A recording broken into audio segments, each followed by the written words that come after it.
I have been a Linux user for years now, starting my journey all the way back when I was 13 with Ubuntu. While I am perfectly comfortable with Linux, whenever I've made my friends and family try out any distribution, they always go back to Windows or macOS. I started to wonder why Linux doesn't stick, especially for people who aren't very tech-savvy.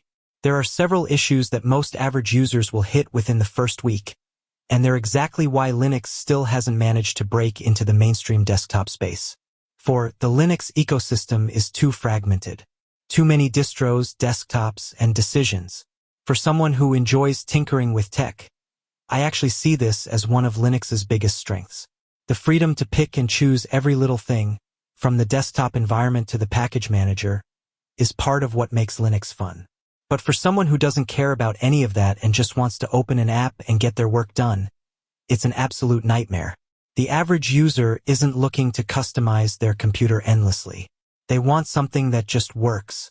There are so many distributions, desktop environments, and package managers that when you run into an issue and try to look it up on Google, you'll often end up finding a guide meant for a completely different setup.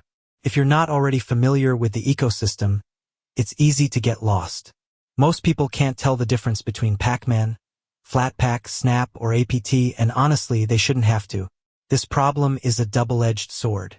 The variety and flexibility are what make Linux special, but the lack of any kind of standard defaults keeps it confusing for new users and often completely breaks the entire OS. One of the best solutions I've seen to this problem comes from Valve. SteamOS uses a read-only file system, which makes it much harder for users to accidentally break something. If beginner-friendly distros offered a simple toggle for this, it could go a long way in preventing issues.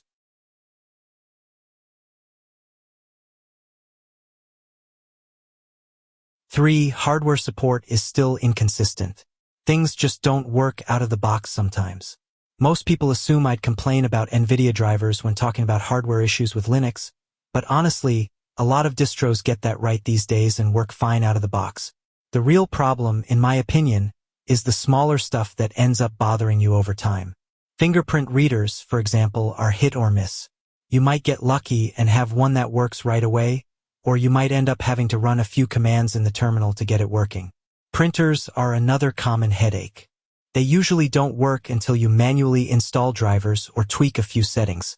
While that's totally doable, most people wouldn't feel comfortable entering commands in a terminal window, which I have had to do with every Linux install I have done over the years.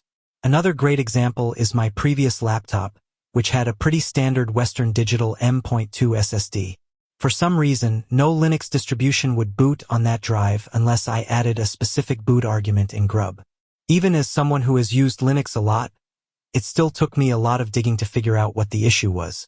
Most people I know would have just gone back to Windows the moment something like that happened. Software compatibility is a mixed bag. You can get a lot done until you can't. Compatibility layers have come a long way in Linux. You can even play most Windows games on Linux using Proton, and in many cases the performance is surprisingly good. But while it's incredibly impressive how far things have come, there's still a long way to go. Don't get me wrong.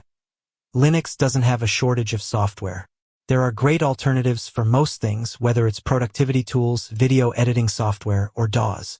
But the real challenge is getting people to actually switch. It's not about whether alternatives exist, but whether people are willing to change how they work.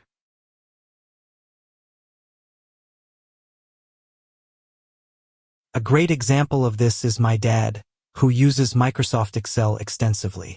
I've made him try LibreOffice and Google Sheets more than once, but he just can't make the switch.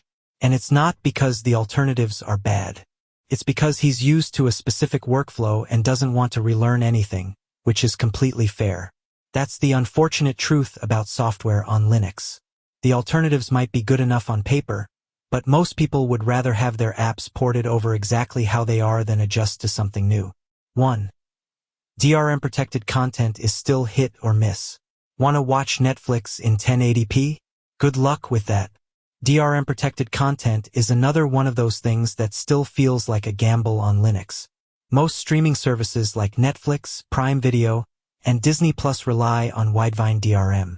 While it technically works on Linux, it's usually limited to lower quality playback unless you jump through hoops. Most of the time, you're restricted to 720p at best, and getting 1080p working is a hassle since it doesn't work out of the box on most distros. Even if you visit Netflix's own support page, you'll notice that it only officially supports Opera for full HD playback on Linux. For most people I've tried to switch over, this is a complete deal breaker. Media consumption is a huge part of how people use their computers, and when the most common platforms for watching content don't work properly, the conversation about switching to Linux is pretty much over.